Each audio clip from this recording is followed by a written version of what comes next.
عايز احكي لكم قصه مريضه بتشتكي من نهجان وضيق في النفس ووجع في صدرها وبلغم كتير وبرضه صوت في صدرها زي خرفشه كده. بعد ما بصينا عليها وسمعنا صدرها عرفنا ان في كراكلز او في خرفشه في صدرها. بصينا عليها بالسونار لقينا في التهاب رئوي، قسنا ضغطها لقينا ضغطها واطي شويه، الاكسجين بتاعها كان كويس، ضربات قلبها سريعه شويتين. ففكرنا في ايه؟ فكرنا ان الموضوع ده مش لا يمكن يكون في الشخص ده بسبب الرئه فقط، لان الرئه الحته الملتهبه فيها حته بسيطه لا توازي الاعراض الشديده اللي عندها.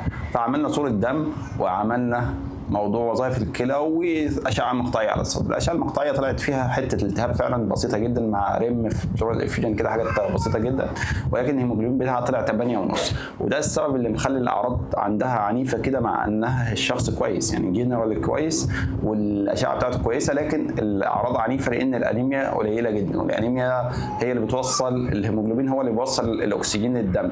يعني الاكسجين يا اما في الرئه مشكله، يا اما في الدم مشكله، يا اما في الخلايا مشكله. فطلع المشكله ان الهيموجلوبين، طبعا رسم القلب طلع كويس الحمد لله. فلو عندك اعراض لا تتوازى مع الاشعه او مع الالتهاب اللي في الرئه، بص على الاسباب الاخرى. قد تكون ايه؟ قد تكون ميتابوليك، قد تكون انيميا زي ما قلت، قد تكون هيستيريا، وقد تكون من القلب. فتشيك الحاجات الاوليه دي بسرعه. والسلام عليكم.